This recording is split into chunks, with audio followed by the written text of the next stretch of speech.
저는 부흥성회를 진행하면서 우리 교회가 매년마다 부흥성회를 할 수 있다는 것에 대해서 참 감사한 생각을 들었습니다. 제가 주보 칼럼에도 썼는데요. 우리 교회가 2007년도부터 매년마다 부흥성회를 했습니다. 창립 기념으로 부흥성회를 했었던 적도 있고요. 전교인 수련회에서 부흥회를 한 적도 있었고, 제가 이렇게 헤아려 봤더니 한 해도 빠짐없이 부흥회를 한 것을 보면서 참 감사하다 그런 생각을 했습니다. 또 저희 교회에 정말 꼭 필요한 강사 목사님들, 좋은 목사님들을 보내주셔서 우리에게 귀한 은혜를 주신 것에 대해서도 또한 참 감사하다 그런 생각이 들었고요. 아무리 좋은 강사 목사님들을 모셔도 교인들이 참석하지 못하면 부흥회가 참 어려운데, 그래도 우리 교인들이 사모하는 마음으로 열심히 참석하셔서 같이 은혜를 나눌 수 있는 우리 성도들이 계시다는 것에 대해서 참 감사한 마음을 가졌습니다. 이번 부흥성회에 고촌교회 박정원 목사님께서 오셔서 말씀해 주셨습니다. 우리 교회가 8주년이 되었는데 이렇게 교회가 부흥된 것은 정말 기적 같은 일이다, 그런 말씀을 해주셨고요. 우리 교회 너무나 잘 알고 계신 목사님이신데요. 저를 잘 알고 있고 우리 교회 장로님들과 우리 모든 성도들을 너무 잘 알고 계신 목사님이신데, 우리 교회가 눈덩이같이 이렇게 잘 뭉쳐졌기 때문에 앞으로 우리 교회가 이제 굴러가면서 이제 더 큰 그런 부흥을 이룰 것이다, 그런 비전들을 우리에게 주셨습니다. 우리 교회가 강사 목사님께서 말씀하신 것처럼 앞으로 해를 거듭할수록 더 놀랍게 부흥되는 그런 교회가 되기를 주의 이름으로 축원합니다. 네. 하나님께서 그렇게 우리 교회를 축복해 주실 줄 믿습니다. 네. 우리 이번 부흥성회에 우리 많은 분들이 참석하셨고, 또 우리 모든 장로님들, 또 권사님들 많이 참석하셨는데요. 우리 공인표 장로님 나이지리아에 계셔서 참석을 못하셨어요. 그래서 제가 우리 교회 부흥의 사진들을 이렇게 찍어서 장로님에게 보내드렸습니다. 그러면서 제가 장로님 생각을 좀 했습니다. 공인표 장로님께서 기도하실 때마다, 꼭 저를 위해서 기도하실 때마다 하시는 기도의 내용이 있는데, 그게 무슨 기도인가면 우리 목사님 바나바 같은 목사님 되게 해주세요, 그렇게 기도를 늘 하십니다. 공인표 장로님이 기도하실 때마다 왜 저를 바나바 같은 목사가 되게 해달라고 기도를 하실까, 제가 생각을 해봤습니다. 왜 공인표 장로님은 저를 위해 기도할 때마다 바나바 같은 목사가 되게 해달라고 기도할까요? 제가 수수께끼를 내보겠습니다. 1번, 공인표 장로님이 바나바를 제일 좋아하기 때문에 바나바 같은 목사가 되게 해달라고 기도하신다. 2번, 박승효 목사가 바나바와 제일 잘 어울릴 것 같아서 그렇게 기도하신다. 몇 번일 것 같습니까? 2번. 네. 2번 이렇게 말씀하셨는데 저도 2번이라고 생각을 해요. 공인표 장로님이 많고 많은 성경의 인물들 중에 저를 바나바 같은 목사님이 되게 해주세요, 그렇게 기도하는 이유는 아마 저의 이미지나 저의 모습이 바나바와 제일 닮다, 그렇게 생각을 하시는 것 같습니다. 그래서 제가 제일 맞는 그런 인물, 성경의 인물, 그리고 제가 제일 닮았으면 좋겠다, 그런 인물로 바나바를 장로님이 생각하셔서 그렇게 기도를 해주시는 것 같습니다. 그래서 저도 정말 바나바 같은 그런 목사가 되었으면 좋겠다, 그런 마음을 저도 늘 가지고 있습니다. 오늘 저는 여러분들과 바나바 리더십에 대해서 말씀을 나누려고 합니다. 리더십에 대한 설교를 나누는 또 벌써 14번째가 되었습니다. 제가 당초 계획에 15번 하려고 생각하고 있었거든요. 그래서 다음 주일이 되면 아마 마지막 리더십에 대한 설교를 하지 않을까, 그렇게 생각을 하는데, 오늘은 바나바에 대한 말씀을 여러분들과 나누고 싶습니다. 바나바가 어떠한 사람이었는가 아마 여러분들이 잘 아실 것입니다. 또 잘 모르시는 분들도 계실 터인데, 오늘 이 시간을 통해서 바나바가 도대체 어떤 사람인가 우리 함께 말씀으로 은혜를 나누었으면 좋겠습니다. 바나바는 첫째로 배려하는 마음을 가진 리더입니다. 저를 따라서 하시겠습니다. 배려하는 마음을 가진 리더. 배려하는 마음을 가진 리더. 배려하는 마음, 남을 배려하는 그런 마음들을 많이 품고 있었던 사람이 바로 바나바였습니다. 여러분, 사도 바울을 훌륭한 사역자로 세워주었던 사람이 바로 바나바거든요. 바나바의 그 배려하는 마음이 사도 바울을 되게 만들었던 것입니다. 여러분, 사도 바울이 다메섹에서 예수님을 만나는 뜨거운 체험을 했습니다. 예수님을 만났습니다. 변화되었습니다. 예수님의 제자가 되었습니다.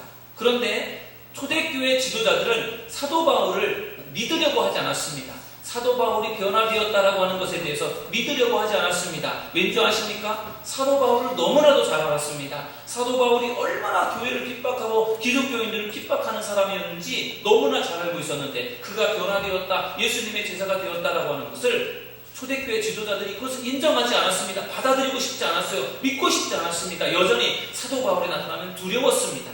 저렇게 속임수를 써서 우리를 확 잡아가는 것은 아닌가, 그런 마음들이 있었습니다. 그런데 사도 바울은 예수님을 만나서 변화되었습니다. 새 사람이 되었습니다. 열심히 주님의 일을 하고 싶었습니다. 사도들과 함께, 제자들과 함께 열심히 사역하고 싶었습니다. 그런데 제자들이, 사도들이 그 사도 바울을 받아주질 않았습니다. 일할 수 있도록 그렇게 기회를 주지를 않았습니다. 그런 상황에서 사도 바울이 사역을 잘할 수 있도록 제자들과 사도들의 사이에서 중간 역할, 중재하는 역할을 해주었던 사람이 바로 바나바였습니다. 여러분, 성경을 같이 한번 읽어보시겠습니다.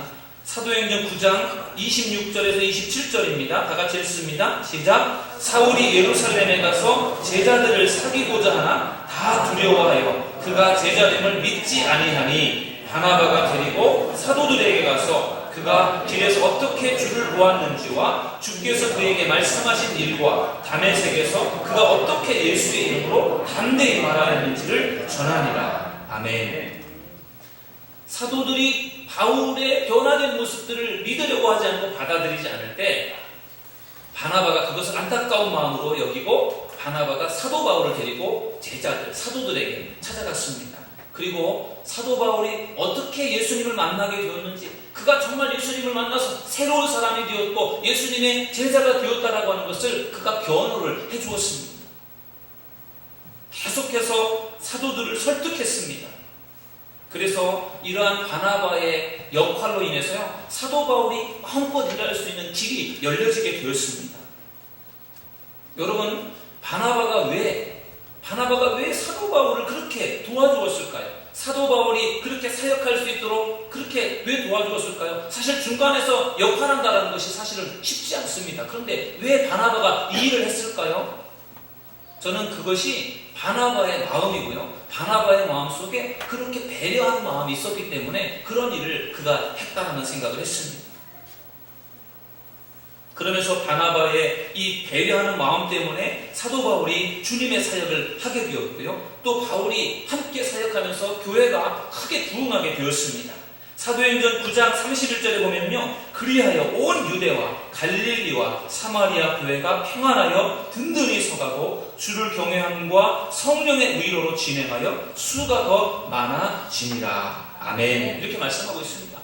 여러분, 초대교회가 부흥하고 있는 상황이었었는데 거기에 사도 바울이 가세했더니 교회가 더 평안하여 든든하게 세워지고 더 부흥케 되었다라고 하는 이야기입니다. 여러분, 지금 우리 교회에는 바나바와 같은 이러한 사역자가 참 필요하다는 그런 생각을 합니다. 우리 교회를 찾아오는 성도들에게 우리 교회는 낯선 곳입니다. 우리 교인들에게는 전혀 낯선 곳이 아닙니다. 여러분, 우리 교회를 지금 출석하고 계신 여러분들, 우리 교회의 지하부터 옥상까지 무엇이 있는지 아십니까? 다 혹시 둘러보셨어요? 다 둘러보신 분들보다는 아마 다 둘러보지 못하신 분들이 더 많을 것 같아요. 지하도 있습니다. 옥상도 있습니다. 한번 둘러보십시오. 아, 우리 교회가 여기에 이것이 있고 여기에 저것이 있구나. 그렇게 여러분들 한번 둘러보십시오.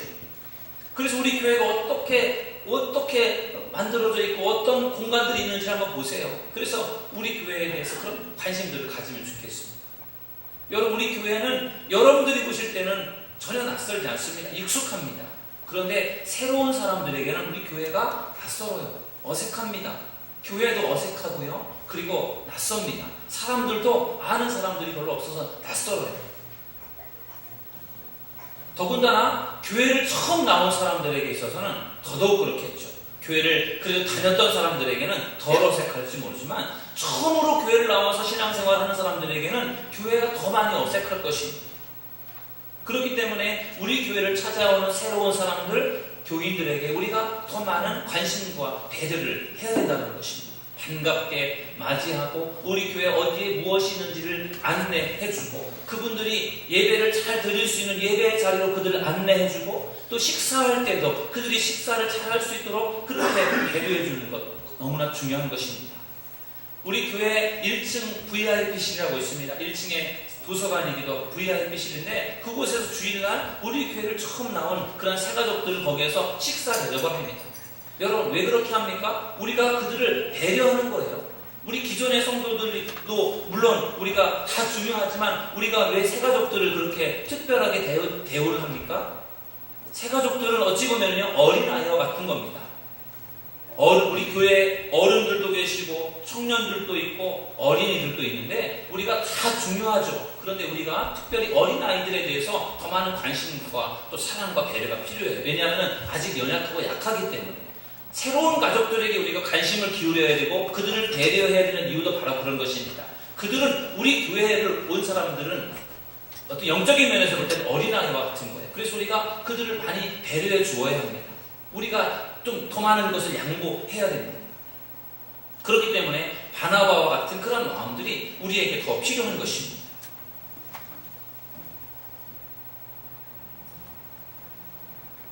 여러분 식사를 할 때 우리 새가족들이 혼자 식사를 하는 것은 굉장히 어색한 일이에요. 또 카페에서 혼자서 차를 마신다는 것은 참으로 어색한 일입니다. 그래서 우리 교회에 처음 나온 사람들이요 밥을 먹지 않고 그냥 가는 이유 또 차를 마시자고 해도 그냥 가는 이유가 어색한 분위기 때문에 가는 거예요. 여러분들은 교회에 익숙한 사람들이 많아서 같이 밥을 먹을 사람도 있고 차를 마실 사람도 있어서 잘 그것을 이해하지 못할 수도 있지만 처음 교회 나와서 내가 아는 사람들이 없는 그런 분위기 속에서 혼자서 밥을 먹는다라고 하는 것은 굉장히 불편하고 어색한 일입니다. 제가 얼마 전에 그 아는 목사님의 어머니께서 소천하셔서 장례식장에 조문을 다녀왔습니다. 그냥 제가 아는 목사님이기 때문에 그냥 혼자 조문을 갔어요. 근데 가서 조문을 하고 목사님 조문을 하고 또 목사님께서 뭐 이렇게 또 식사하고 가라 그래서 식사를 이제 하는데 그때 목사님이 조문을 받느라고 바쁘셔서 거의 저 혼자서 식사를 했어요. 근데 장례식장이 넓어서 많은 사람들이 있는데 저 혼자서 상을 받아놓고 밥을 먹는데요. 아 정말 불편하더라고요. 혼자서 밥을 먹는다. 그래서 제가 얼마나 불편했는지 내가 괜히 밥을 먹었다. 차라리 그냥 인사하고 조문만 하고 빨리 그냥 집에 올걸. 내가 왜 이 밥을 먹고 있나? 내가 그런 생각이 들 정도로 너무 불편하고 어색한 거예요. 사람들은 주변에 많이 있는데 저 혼자서 밥을 먹고 있다는 저의 모습이 참 이상해 보이는 거예요. 그래서 참 이게 혼자서 밥을 먹는다는 게 너무 불편하구나 그런 생각이 들었어요. 여러분 낯선 곳에서 혼자서 밥을 먹는다라고 하는 것은 참 불편한 일이에요. 우리 교회 식당에서 식사하실 때도 그렇습니다. 우리가 오손도손 모여서 아는 사람들과 식사를 하면요 밥이 맛있잖아요. 그런데 혼자서 아는 사람도 전혀 없는 곳에서 혼자서 밥을 먹는 것은 너무 불편한 일입니다. 그래서 그것이 불편해서 사람들이 밥을 먹지 않고 가는 거예요. 그래서 우리가 그런 사람들에게 같이 말동무가 되어주고 같이 밥을 먹어준다면 그것이 얼마나 좋은지 모릅니다. 여러분 식당에서 혼자 밥을 먹고 계신 분들이 계시면은요 여러분들이 가서 식사를 같이 하시면서 말동무가 되어주세요. 그러면은요 식사도 맛있고 그렇게 해서 사람들 교제할 수가 있는 것입니다. 혼자서 어색하게 밥을 먹고 혼자서 어색하게 차를 마시는 그런 분들이 계시지 않도록 여러분들이 관심을 기울여 주셨으면 좋겠습니다. 그것이요 바나바가 하는 중요한 역할이에요. 내가 교회 안에 아는 사람들이 많아서 나는 전혀 그런 것들하고는 관계없다 그렇게 생각하지 마시고요. 일부러 주일날 들어오시면 잘 모르는 사람들, 낯선 사람들과 함께 교제하십시오. 그러면서 여러분들이 교제의 폭을 넓혀가시면 얼마나 그것이 교회에 유익한지 모릅니다. 여러분 우리가 그렇게 하려면 배려하는 마음이 있어야 됩니다. 나만 생각하고 나만 위주로 생각하면 그렇게 못하지만 남을 배려하고 그리고 새가족을 배려하고 또 연약한 믿음의 사람들을 배려하는 마음을 우리가 품으면 우리가 충분히 그렇게 할 수 있는 것입니다. 여러분 오늘 식사하실 때 여러분들이 잘 모르는 사람을 찾아가셔서 한번 식사해 보십시오. 그러면서 그분하고 식사하는 동안 한 20여 분 동안 한번 대화를 나누면서 교제를 나눠보십시오. 그러면 여러분들이 그 시간을 통해서 상대방을 더 많이 알 수 있는 그런 기회를 얻게 될 것입니다. 여러분 사도 바울이 될 수 있도록 그렇게 도와주었던 중요한 역할을 했던 사람이 바로 바나바였습니다. 바나바의 이 배려하는 마음이 사도 바울 되게 만드는 것입니다. 저는 우리 사도들교회를 섬기는 우리 믿음의 성도님들의 마음속에도 이러한 바나바와 같은 배려하는 마음을 품을 수 있기를 주님의 이름으로 간절히 축원합니다. 이 마음을 많이 품으면 품을수록 교회가 더 사랑이 넘치는 교회가 되는 거죠. 나만 사랑받으려고 하는 이기적인 마음이 아니라 내가 다른 사람들을 배려하려고 하는 마음들이 많아지기를 주의 이름으로 축원합니다. 바나바는 두 번째로 성령과 믿음이 충만한 리더였습니다. 저를 따라하시겠습니다. 성령과 믿음이 충만한 리더. 배려하는 마음도 많았지만 하나님이 보실 때 바나바는 성령 충만하고 믿음이 충만한 사람이었습니다. 여러분, 바나바는 원래 돈이 많은 재력가였습니다. 예루살렘 교회가 시작될 때 바나바가 자기의 밭을 팔아서 사도들에게 갖다 바치는 그런 모습이 나옵니다. 그런데 성경은 바나바의 그 부유한 재력에 대해서 관심을 갖기보다는 바나바의 그 신앙에 관심을 갖습니다. 여러분, 성경으로 함께 읽어보시겠습니다. 사도행전 11장 24절 우리 다 같이 읽어보시겠습니다. 시작. 바나바는 착한 사람이요 성령과 믿음이 충만한 사람이라. 이에 큰 무리가 주께 거하여 지더라. 아멘. 여러분, 성경은 말하기를 바나바에 대해서 이렇게 말합니다. 성령과 믿음이 충만하다는 것입니다. 성령 충만하고 믿음이 충만한 사람이었습니다. 여러분, 충만하다는 것이 무엇입니까? 충만하다라고 하는 것은 차서 흘러 넘치는 거예요. 컵에다가 물을 이렇게 따르면 컵이 꽉 차면 어떻게 됩니까? 흘러 넘치죠. 그게 충만입니다. 흘러 넘치는 겁니다. 바나바의 그 신앙은 성령이 흘러 넘치는 충만한 상태였고 믿음이 흘러 넘치는 충만한 상태였습니다. 여러분, 사도 바울은 에베소 교회 성도들에게 성령과 관계해서 이런 말씀을 했습니다. 에베소서 5장 18절을 우리 함께 읽어보시겠습니다. 시작. 술 취하지 말라. 이는 방탕한 것이니 오직 성령으로 충만함을 받으라. 아멘. 교회 다니는 분들에게 술 드시지 마십시오. 그렇게 말씀을 드리면 꼭 요걸 가지고 술 취하지 말라고 했지 먹지 말라고 안 했습니다. 이렇게 말하시는 분들도 계십니다. 근데 술 취하지 말아라 하면서 사도 바울이 에베소 교회 성도들에게 하고자 하는 말씀은 무엇인가 하면 성령으로 충만함을 받으라는 거예요. 술에 취하지 말고 성령에 취하라는 겁니다. 여러분, 취한 건 취한 건데 성령에 취한 사람이 있고 술에 취한 사람이 있어요. 취했다라고 하는 것은 지배를 받는 것입니다. 술에 취한 사람은 술의 지배를 받는 거죠. 성령에 취한 사람은 뭐에 지배를 받습니까? 성령의 지배를 받는 겁니다. 술이 이끄는 대로 움직입니다. 술이 이끄는 대로 흔들흔들 하면서 술 취해서 이성을 잃고 그리고 정신을 차리지 못합니다. 여러분, 술에 취하면 실수를 합니다. 왜? 제정신이 아니기 때문에 그렇습니다. 교회 앞에서 수요일마다 전도를 하는데 전도할 때 보면 가끔씩 낮술을 드셔서 술이 거하게 되신 분들이 오셔서 이렇게 차를 이렇게 받아가시는 그런 경우들이 있습니다. 그들이 오셔서 온전히 차만 받아가시는 것이 아니라 술에 취해 있다 보니까 그분들이요, 또 우리 전도하는 분들에게 장난을 칩니다. 젊은 여자분들이 전도를 하니까 장난을 치기도 하고 희롱하기도 하고 그렇습니다. 그래서 마음 상할 때도 있습니다. 왜 그렇습니까? 술에 취해서 그런 겁니다. 술에 안 취했으면 그러지 않을 텐데 술에 취해서 그렇게 하는 것입니다. 그래서 사도 바울은 술 취하지 말라. 이는 방탕한 것이다 라고 말씀하고 있습니다. 바울은요, 술에 취하지 말고 성령에 취하라고 말씀하고 있습니다. 여러분, 성령에 취하는, 성령으로 충만해지는 믿음의 성도님들이 되시기를 주의 이름으로 축원합니다. 부흥회를 하고 나면은요, 뭔가 채워지는 느낌이 들어요. 그게 충만한 거예요. 여러분, 부흥성회를 통해서 충만하게 채워지셨습니까? 네. 벌써 부흥회가 끝난 지 며칠도 안 됐는데 다 까먹으신 분들도 계실 거예요. 충만하게 채워졌지만 그게요, 계속해서 여기 머물러 있지 않습니다. 소멸됩니다. 고갈됩니다. 여러분, 밥을 맛있게 배불리 먹으면 그게 며칠이나 갑니까? 하루도 못 갑니다. 또 배가 고파져요. 그래서 밥을 또 먹어야 됩니다. 여러분, 성령을 내가 충만하게 받았지만 그러나 가만히 있으면 그 성령의 충만함이 또 고갈됩니다. 그래서 어떻게 해야 됩니까? 또 채우는 거죠.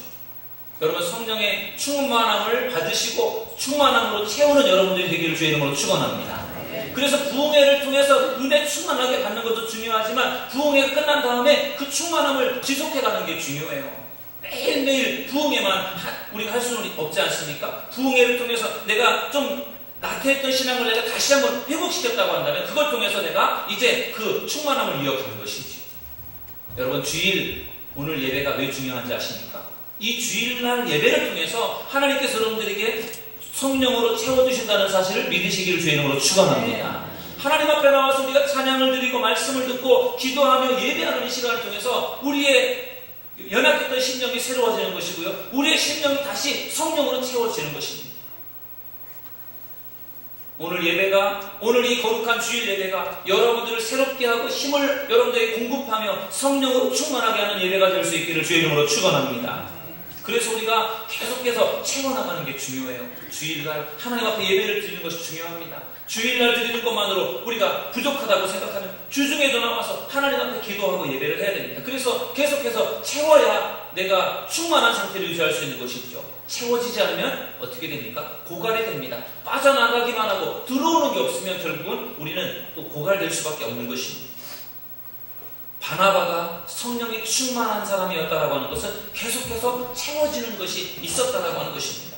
또한 바나바에 대해서 성경은 뭐라고 말씀하고 있는가 하면요, 믿음이 충만하다라고 말씀하고 있습니다.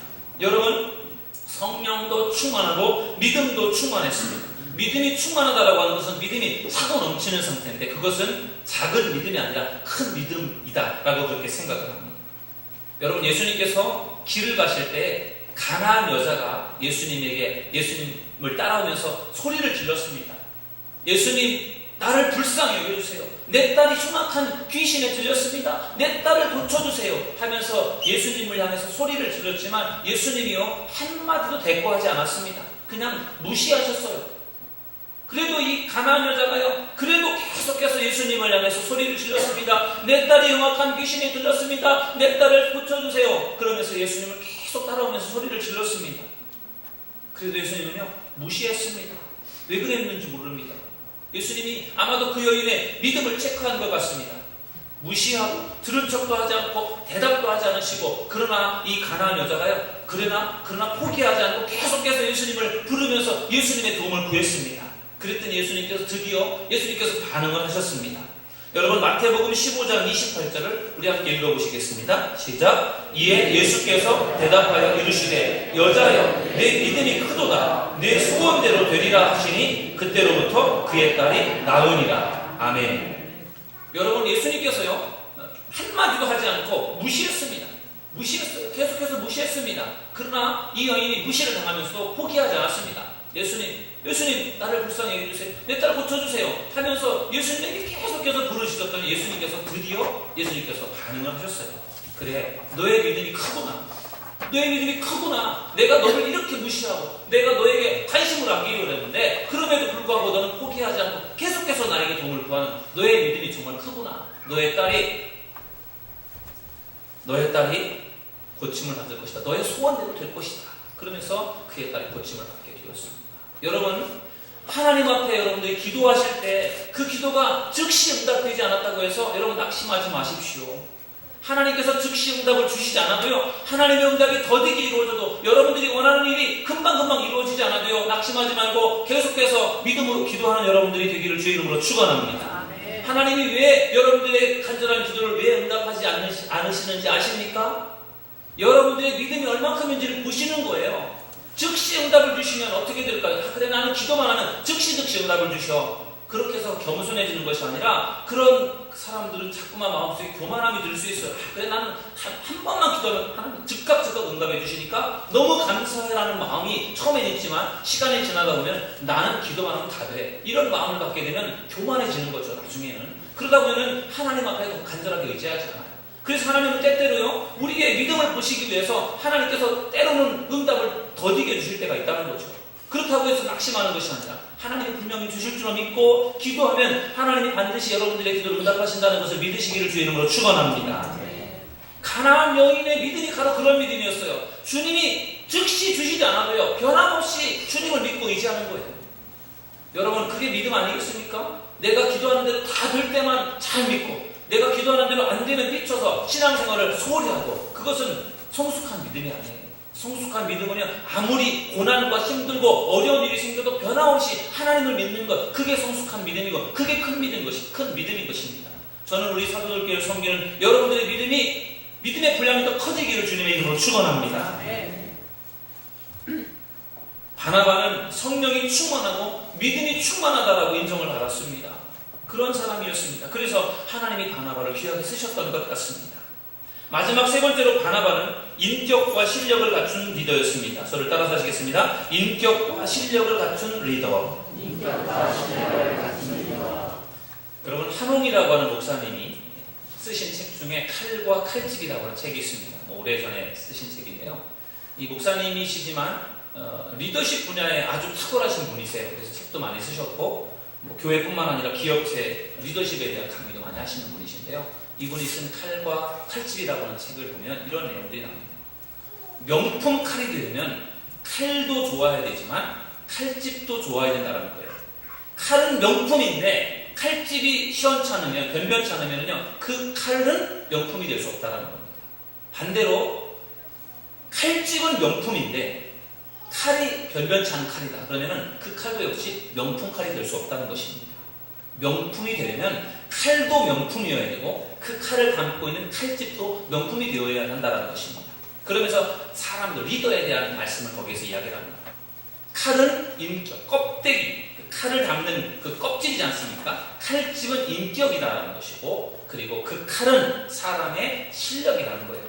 여러분, 우리의 인격 속에 실력을 담는 거죠. 그래서 인격도 중요하고 실력도 중요하다는 것이죠. 여러분 주변의 사람들을 보십시오. 인격으로는 참, 이 사람 인격이 정말 괜찮아. 사람 됨됨이가 정말 훌륭해. 라고 그렇게 인정되는데, 그러나 실력이 없는 사람들이 있어요. 반대로요, 실력은 뛰어납니다. 공부도 많이 하셨고, 박사학위를 받으셨고, 사장이고, 뛰어난 실력을 가지고 있는데, 그러나 인격적으로 모자라신 분들도 계세요. 그러면요, 그 사람이 좋은 사람으로 인정을 못 받아요. 중요한 것은 인격과 실력이 같이 겸비될 때 훌륭한 리더가 될 수 있다는 것입니다. 바로 이 책에 그런 이야기들이 나와 있습니다. 여러분, 바나바를 성경은 착한 사람이라고 말합니다. 여러분, 성경을 한번 읽어보시겠습니다. 사도행전 11장 24절입니다. 시작. 바나바는 착한 사람이요 성령과 믿음이 충만한 사람이라. 이에 큰 무리가 주께 거하여 지더라. 아멘. 여러분, 바나바를 성경은 뭐라고 말하고 있는가? 착하다라고 말하고 있습니다. 그의 인격을 말하는 겁니다. 그의 성품을 말하는 거예요. 바나바는 성품적으로 착한 사람이었습니다. 그런데 뒤에 이어지는 말씀을 보면요, 이에 큰 무리가 주께 거하더라. 바나바의 착하고 선한 그러한 마음으로 인해서 교회가 더 부흥되더라는 것입니다. 바나바가 착하고 바나바를 통해서 좋아하는 사람들이 교회를 열심히 섬기면서 교회가 더 부흥되고 성장이 되었다라고 하는 것입니다. 여러분, 바나바가 착한 사람이었기 때문에 사도 바울이라고 하는 사람을 데리고 와서 사도들에게 이 사람이 정말 변화되었습니다. 이 사람 정말 예수님의 제자가 되었습니다. 믿어주십시오 라고 말할 때 사도들이요, 그 바나바를 보고 사도 바울을 받아들인 거예요. 바나바가 착한 사람이고 믿을 만한 사람이고 인격적인 사람이었기 때문에 바나바의 중재를 통해서 사도 바울을 받아들였죠. 바나바가 그런 사람이 아니었다면 사도 바울을 아마 받아들이지 않았을 것입니다. 그런 점으로 미뤄볼 때 바나바는 인격적인 사람이었던 것을 볼 수 있습니다. 바나바가 사도 바울과 함께 전도 여행을 떠납니다. 1차 전도 여행을 떠나면서 마가라고 하는 사람을 데리고 갑니다. 근데 마가라고 하는 사람이 전도 여행을 하다 너무 힘들었는지 전도 여행을 하던 도중에 포기하고 돌아갔습니다. 바울과 바나바는 끝까지 전도 여행을 하고 돌아왔는데 마가라고 하는 사람은 중간에 포기를 했습니다. 그리고 나서 사도 바울과 바나바가 1차 전도여행을 마치고 돌아와서 2차 전도여행을 떠나면서 이 마가라고 하는 사람을 데리고 가는 문제를 가지고 서로 심하게 다투게 되었습니다. 사도 바울은 1차 전도여행 중에 전도를 포기하고 돌아간 그 마가를 이제는 다시는 데려가지 않겠다라고 하는 입장이었고, 바나바는 그래도 그를 데리고 가자, 한번 기회를 더 줘보자 라고 하는 그런 입장이었습니다. 그래서 두 사람이 아주 심하게 그 문제를 가지고 다투게 되었습니다. 성경 사도행전 15장 39절에서 41절의 말씀을 보시면요, 서로 심하게 다투어 피차 갈라서니 바나바는 마가를 데리고 배 타고 구브로로 가고 바울은 신라를 택한 후에 형제들에게 주의 은혜에 부탁함을 받고 떠나 수리아와 길리기아로 다니며 교회들을 견고하게 하니라 말씀하고 있습니다. 여러분, 결국은요, 이 사도 바울과 바나바가 정말 절친인데, 중요한 동역자인데, 이 마가라고 하는 사람을 데리고 가는 문제를 가지고 서로 의견이 달라져서 결국은 두 사람이 결별합니다. 서로 갈라서게 되었습니다. 그래서 사도 바울은 신라를 데리고 전도 여행을 가게 되고요, 바나바는 그 마가를 데리고 전도를 하게 됩니다. 바나바는요, 사도 바울과 결별하는 그러한 선택을 하면서 결별할지언정 이 마가라고 하는 사람을 포기하지 않았습니다. 마가라고 하는 사람에게 다시 한 번의 기회를 주어서 그가 잘할 수 있도록 도와주고 싶었던 마음, 그것이 바로 이 바나바의 인격이고 바나바의 성품이었던 것 같습니다. 이러한 바나바의 성품과 믿음이, 마음이 연약한 사람들을 많이 품어주었고, 이러한 바나바의 노력으로 나중에요, 마가가 좋은 사역자로 그렇게 쓰임을 받게 되는 것을 볼 수 있습니다. 바나바는 이런 면으로 볼 때 인격적으로 잘 갖추어진 사람이었습니다. 뿐만 아니라 바나바는 인격뿐만 아니라 실력도 갖추고 있는 사람이었습니다. 성품만 좋은 것이 아니라 실력을 갖추고 있었습니다. 사도 바울이 회심을 했을 때 그를 인정해 주었던 사람이 바로 바나바였습니다. 그를 사도들에게 데리고 가서 사도들에게 변호를 해서 사도들의 마음을 돌려서 사도들을 설득했던 사람이 바로 바나바였습니다. 그리고 사도 바울과 함께 전도 여행을 떠나서 많은 교회를 세우고 많은 사람들을 전도했던 것이 바로 바나바였습니다. 그런 점으로 미루어볼 때 바나바는 탁월한 실력을 가지고 있었던 사람인 것을 볼 수 있습니다. 여러분, 우리 지도자들에게 있어서 중요한 것이 이 인격과 실력을 겸비하는 것. 우리 그리스도인들도 마찬가지입니다. 우리 그리스도인들이 정말 더 좋은 그리스도인이 되려면요, 인격적으로 우리가 잘 다듬어줘야 됩니다. 그리고 실력을 갖추어야 됩니다. 인격도 중요하고 실력도 중요해요. 실력이라고 하는 것이 반드시 공부를 해서 학위를 따는 그것을 의미하는 것은 아니에요. 내가 정말 잘 준비하면요, 얼마든지 우리가 실력을 인정받고 살아갈 수 있습니다. 인격적으로 다듬어지는 것과 실력적으로 겸비되는 것, 그것이 우리를 더 좋은 그리스도인으로 만들어 줄 수가 있는 것입니다. 저는 우리 사도들교회를 섬기는 우리 믿음의 성도님들이 더 인격적인 사람들이 될 수 있기를 주님의 이름으로 축원합니다. 아멘. 실력자들이 될 수 있기를 주님의 이름으로 축원합니다. 아멘. 관심을 가지고 준비하고 노력하면 얼마든지 될 수 있어요. 제가 리더십에 대한 설교를 하면서 제일 처음에 드렸던 말씀, 누구나 리더가 될 수 있다. 리더는 후천적으로 학습을 통해 배울 수 있는 것이다.